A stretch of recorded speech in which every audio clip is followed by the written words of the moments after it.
C'est un récif plus grand que la Tour Eiffel, la Tour de Sydney ou même l'Empire State Building.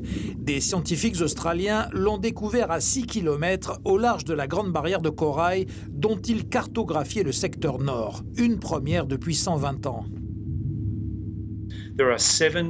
Il y a 7 récifs détachés de la Grande Barrière, cartographiés à la fin des années 1800. Nous pouvons les voir sur de vieilles cartes marines, mais rien n'indiquait que ce récif de 500 mètres de haut, nouvellement découvert, existait jusqu'à ce que nous y arrivions. La base du récif est large de 1,5 km.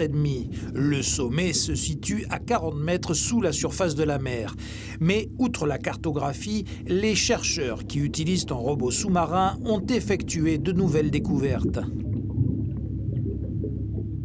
Nous avons trouvé de nouvelles espèces de poissons, de nouvelles espèces de coraux noirs. Nous avons prélevé des échantillons avec le robot, car il a une main.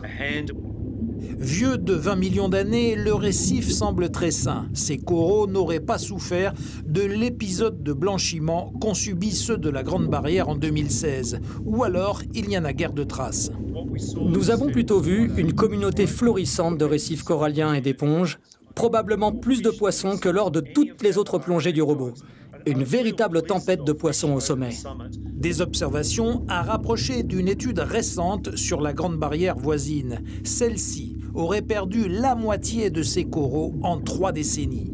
Longue de 2300 km, elle a été inscrite au patrimoine mondial par l'UNESCO. C'est l'écosystème de récifs coralliens le plus étendu et le plus spectaculaire de la planète.